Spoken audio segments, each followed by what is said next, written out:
Okay, so I really haven't done any building for like the last 2 years. All right, here's the last thing I really fully built and completed, the Keelcraft Ace. And this has been great. I mean, I've had it up hundreds of feet and it's still in good shape. All right, a lot of fun. You can see I even still have the motor in there possibly because I was just out flying it. All right, so I'm really going to build something else. Now I do have a Senator built, but I just got to cover that, so I might get back to that. But I do want to build something again right from the beginning. Okay. And you know, I've really done most of my bucket list of old timers at this point. All right, I mean there's always more, but I've really done all the main ones I kind of wanted to do.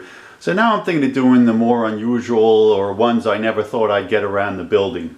Okay, and here's this one. Let me show you this. This is where I first saw it, was in this magazine's Aviation Modeler International. All right, it's a great magazine. You can see this is a 1999 issue. I used to be able to get it in the South Tower of the World Trade Center, believe it or not. So that was a real treat. There was a magazine store there, and you know, I'd go down once a month and pick up the magazine. It was fantastic. Now, of course, I couldn't do that after 2001. All right, but then a few years later, I moved to Midtown in Hell's Kitchen, and I was surprised that in Lincoln Center there was a Barnes & Noble. It's gone now, and they had Aviation Modeler International. So I got it again from about 2004 on. And at that time, they used to have plan ads in the back. They still do, and things like that, various plans they have and stuff. And I saw a picture of this plane and immediately caught my eye. I think most modelers, it would as well, because it's just a really esoteric, beautiful plane. So let me show you. I had to buy the issue. It's in a 2003 issue. Okay, here it is. And you can see a little, you know, this is what I bought. It had an ink stain. That's not me, but, and here it is. It's the Wasp. All right, there's a little shot. Now I'm going to show you. I thought this was a fantastic plane. Okay, so here it is. It's on Aero Modeler, is on the inside, like this. And let me get it. There it is. Okay, really beautiful. I mean, the instant I saw this, I was like, wow. Kind of got everything you want. It's a biplane. I've been thinking of doing that for a while. It's got this beautiful gull wing. Okay, also the wings are staggered, the lower wings in front, which is also very interesting. It's got what we call a streamline fuselage. A lot of modelers like that. They're just really beautiful. So the instant I saw this, I was like, wow. Okay, and here's the rest of the article on it. It shows the plan. All right, and here's another nice shot of the Wasp. So a really beautiful plane. I'm going to have to think about the color scheme, what I'm going to do.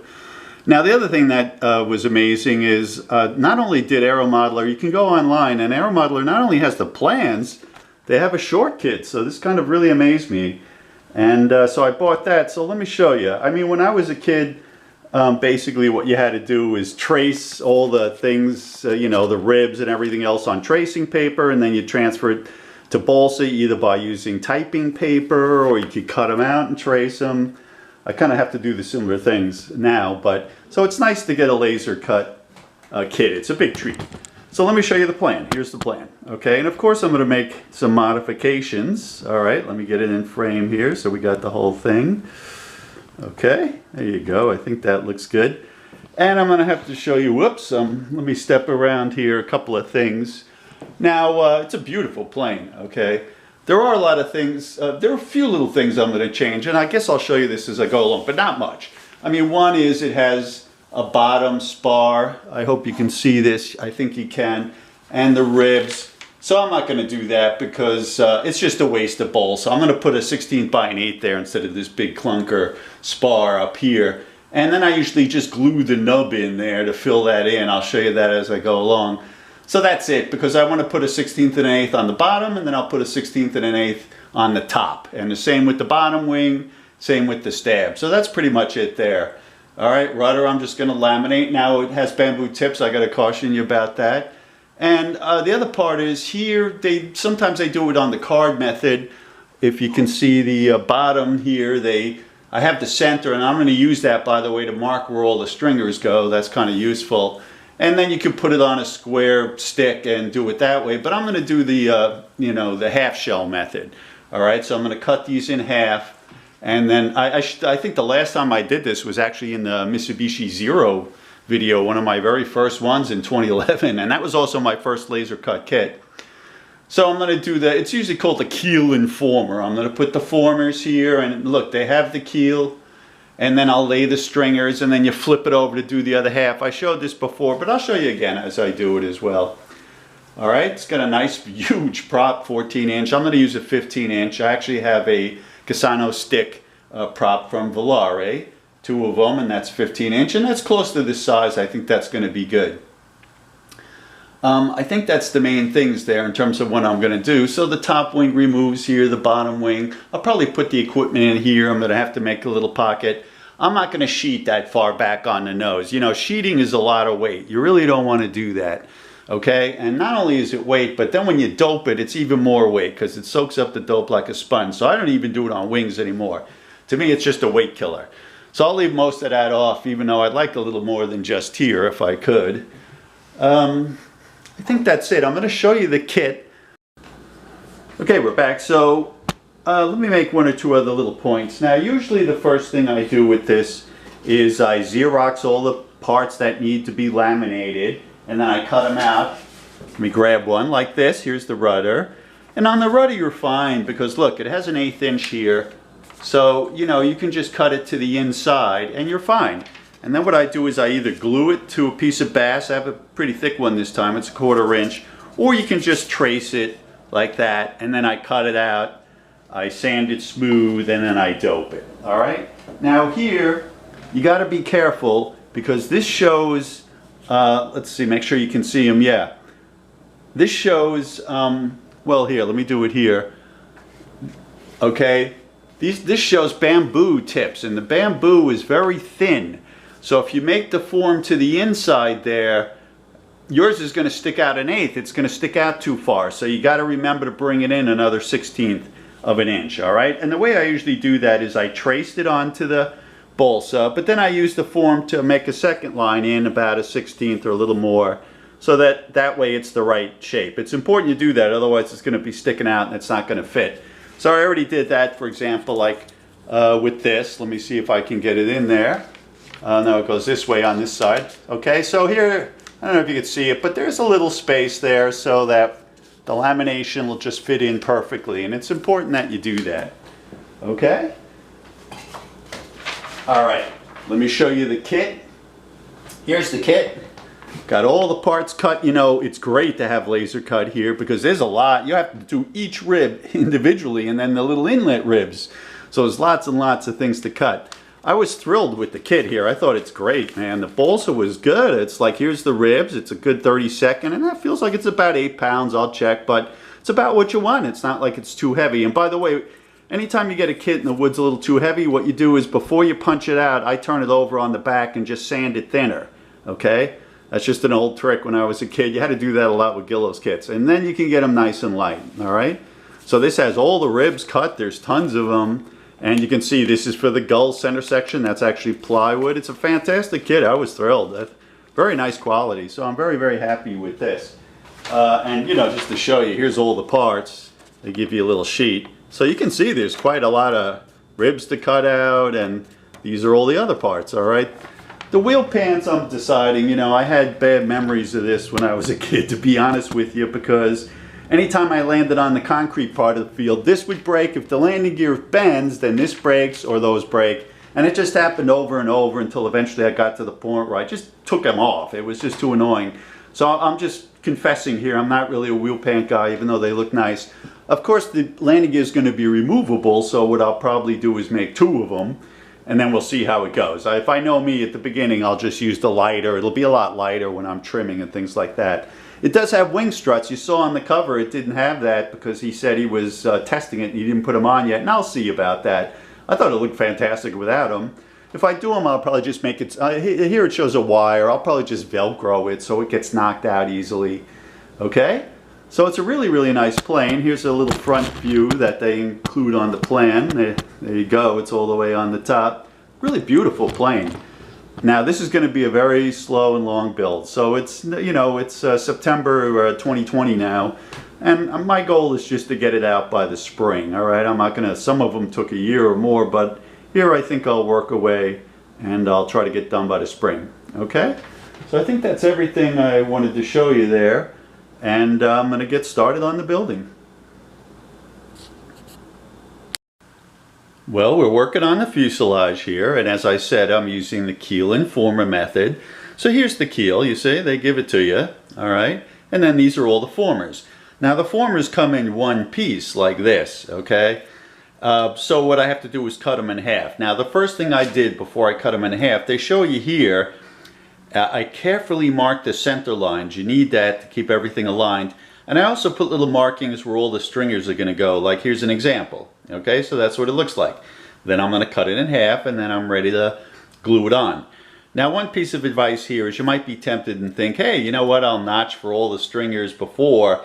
I'd strongly recommend don't do that, because when you're putting it in, you know, if something moves a 64th, a little tiny amount, it's not going to be perfectly straight anymore. Okay, so what I always do is I get them all in, and then once they're all in, you can get a nice ruler and you could lie it down and just make the notches that way, and then you'll get perfectly straight stringers. Okay, that's the same way I do the wing as well. All right, so let's see, the most important thing here is to make sure you get them at 90 degrees. You really want them all nice and straight, and you can see I have two triangles there kind of holding that in place. And by the way, even with the triangles, I still use another triangle to check, because it depends exactly how you position them.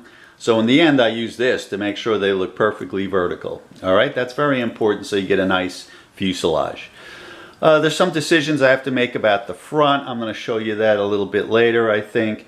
So I'm going to get the rest of the formers on, then I'll start doing the stringers, and then I'll come back. Okay, I'm back, and boy, this has a lot of stringers. Took a little while, but I've been taking my time. Now, a couple little points here. Now, first I pointed out that I didn't notch them because you want to do that after they're in place, and that way you can make sure it's nice and straight. When you look down on the plan, it lines up, and these are nice and straight, all right? But I also sighted them from the side, like in this direction, because all of these aren't perfectly exactly the same height. And I wanted to make sure, you don't want it bending down and up, I wanted to make sure it all smooth and flowed. Okay, so what I did is, for example, let's see, I think this one was a little bit lower, all right? So what I did is I have some like 64 shim, or maybe a 32nd at most. They were really pretty small, just to make sure it's all level. And in some spots where it was too high, I notched it a little bit more. Again, just to make sure it all was level and had a nice profile.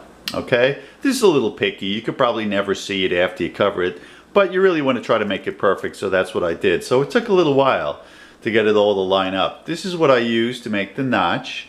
It's a little broken file and makes a nice little 16th notch. And you know, it says in the article about a 32nd. I only went in about a 64th mostly. You don't want the covering touching that.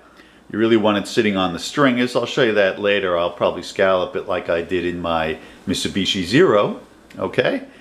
And the other thing as I did is I used a little harder wood in some spots, like 8 to 10 pounds, like here where the wing goes.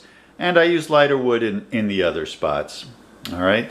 Hope I don't regret that later. I mean, you do have rubber flapping around. Hopefully it won't break them, but I think it'll be okay when it's all together. And it's very important to try to save weight. I really want to get some good flights here. Now finally, there are some additional pieces here in where the wing goes, but I actually left those out because I'm going to wait till later when it's off and I actually have the wing built, and then I can make sure it perfectly fits in. So there's a few little pieces over here and over here that I left off. Okay, I think that's everything. So what we're going to do now is we're going to get it done.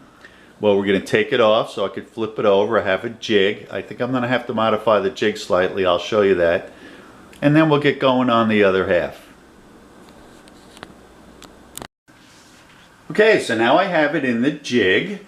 This is a jig I got from Rocky Top Models. I haven't used it for about 10 years, and they're closed now, unfortunately. I had to modify it slightly because it's a little too short. You can see this was in the way. You can see the tail sticks off. So what I did is I just sawed down a curve so I can fit it in there, and I think you can see that.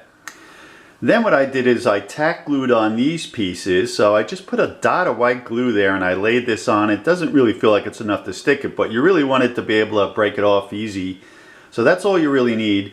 And there's 5 of those right here. 1, 2, 3, 4, 5.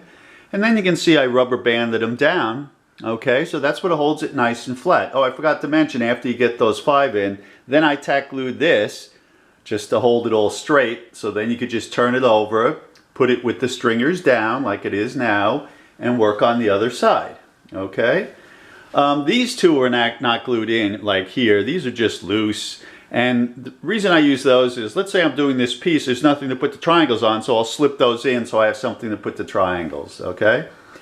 And the triangles are important for 2 reasons. And one is, because you want to make sure you get everything at a right angle. And I spent a lot of time making sure everything was nice and square. And the other reason is that you could put it in and have it nice and square, but as the glue is drying, it shrinks a little bit. And sometimes that'll pull it over one way a little or another. So you come back, you go, how come it's crooked now? So I like to put the triangles there so that it can't move while the glue sets up. Okay? I think that's about it. I'm ready to do the next part, which is to put on all the stringers, and I'm going to do that. There are some other pieces that go where the wing top and bottom wings mount, but I'm not going to put those in until I have the wings done, because I really want to custom fit the wings and make sure they fit perfectly in the fuselage. All right? So I'm going to get the rest of the formers on right now, and then I'm going to start doing the stringers. Okay, so I finally got all the stringers in the other half. Okay, and again, I took my time, and in some places I had to notch it more and let it go down a little, and in some places I had to put little spacers just to make sure it had a nice even flow. It's a little tricky here because there's some compound curves going on. All right, and like other things I did is when I waited on these bottom ones here until I had all the side done, and then I could take the rubber bands off, and then I could, lift it up and look at it, make sure they were nice and symmetrical with the ones from the other side as well. Okay. Also, don't worry about if you have to replace or overdo things. I had one in the front here, and the top was driving me crazy. So it's actually spliced right there. I spliced it at an angle, and then what I did is I wanted to get the joint perfect, so I just used a little bit of gelled super glue, just a dot, because that sets in like 30 seconds, and I just held it there so it was perfect. Then I let it set like 10 minutes, and then I put a little white glue, and I did the rest of it, so you can't even tell. It looks like one stringer pretty much. So if you have to correct mistakes, go ahead. That's the name of the game here, okay? So we're pretty much ready to go. Now what I'm going to do is crack out these pieces. I just tack glued this in here in the front. I can even try it here while we're at it. Yep, you can see it snapped already. There you go, look at that. So that came right out because I only put a little dot of glue there. And I think the other ones will come out too. But if it doesn't, get a razor blade and make sure you carefully cut it. I could see that one's loose and already fell out. And yeah, look at that one, kind of came, they're pretty loose. So I'm just there you go, that came right out. Again, if you really just got to tack glue it a little bit. So I'm going to take these out, and then we're ready to go. I left a little bit undone on the top because I want to wait until I have the wing built to make sure I can custom fit that in. So there are some other pieces on the top there that I haven't done yet, okay? All right, we'll come back when I get to that. Okay, so I'm going to show you what I've been up to here. So I got the fuselage off the jig, and one thing I've been doing is scalloping it, if you can see here. You don't want the covering to, even though it was below the stringers, you don't want the covering to touch the stringers. So I made these little scallops, and this is an old trick we've done for many years. Okay. Now I left the top here undone because I want to see how the wing fits in before. There's some more pieces that go in there, but I want to make sure the wing fits in correct. So I'm going to get working on that. So the first thing to do really is make the trailing edge, and what they do is they give you little pieces like this. It's got a compound curve, so you'll see I made the block, but I actually did 3 of them together, okay, because you want to make sure you have enough space. It has curve. And also, by the way, make sure you can see I rub yellow crayon on there, that way it doesn't stick. So rub on the crayon, okay? And I did that with one of them, all right? But you can see what the problem is they're too short. They made them the size of the 3 of you on the plan, and you just don't have, you need about another 1/4 inch, 1/2 inch, all right? So I made my own. But let me show you how I simplified it a little bit. So you have a whole bunch of these 16ths and you put them together, and it's a little tricky to bend a whole big thing and keep it together. So what I did is I just cut the bottom, you see? the bottom curve, because then later on it's going to be easy to sand this in, and that way you can put it nice and flat, and it's going to wrap on here pretty easy. And then what I did is I just used masking tape to really bind it there. You know, I soaked these for a half an hour, glued them together, bent it and bind it, okay? And then I let it dry overnight. So here's that. Came out pretty nice. You can see it has the gull shape. It goes up like this. And it also, of course, has the curved trailing edge shape. So I just got to sand this a little bit. Now I also sort of, let me move this over, I kind of pieced together the wing a little. I'm going to do this on the plan, but right now I was just looking at it, and there are some problems, alright? Hold on. Now, one thing is, the rib they give you for here, it ends right there. It ends here, and that's wrong, because if you look on the plan, whoops, I don't want to break anything here, but you see, it goes over and it goes back further, and they're a little unclear how they did this, to be honest with you. There's some pieces there that aren't in the kit. So I made my own ribs, and as you can see, so they come over, okay? And I just kind of temporarily pieced everything together. You want to make sure it looks like it's going to fit. You also have to crack this to move it back a little bit. And so what I'm going to do eventually is put this on the plan, redo it like I did this, get everything positioned, and then I'll probably glue these in first to try to firm it up and try to slowly go and get everything aligned. Now here's the trailing edge, okay, and that's going to go like this. You can see it fits fairly well. I'll have to trim the ribs a little bit, but that's going to be the nice go wing trailing edge there, alright? And then when I get this center section for the most part done, then I can see how it fits in there and custom fit it and all that stuff. I'll come back when I do that. Alright, so let me show you how I did the trailing edge. I think that was the trickiest part. Okay, so I set it up as I did before. Now the magnet board's nice because I could use some magnets to hold these, you know, relatively upright. And then I put these in, and first I just glued actually this second rib first on both sides, you know, trying to get it nice and square. Then I put in this third one, and then finally I put in the first one, and that's enough to hold the structure, alright, before I put on the trailing edge. And then you can see here I put on the trailing edge, and then I added in these two ribs. Now I'm in the process of doing that here, so I thought I'd show you because that's tricky. Okay, you got to remember the trailing edge curves up this way, so you have to check the height there, and I was doing little things like this just so I know what the height is, okay? And one thing I did is I know that when I got it over here, I knew exactly how high it was in terms of magnets. That's what's nice about the magnet board. So when I did this side, I just used the same magnets to make sure it was at the right height. I butted it into the root rib, and then I'll fill in a little bit here later on. Okay? And pretty much got it all lined up, and I think it came out pretty nice. So these ribs are just sitting there to help align it. Now there's two things you have to do to make sure you get this right. Alright, now the first one is that you have to make sure it fits in with this curve here. Okay? If not, it's going to affect the flying as well, so you had to line it up this way.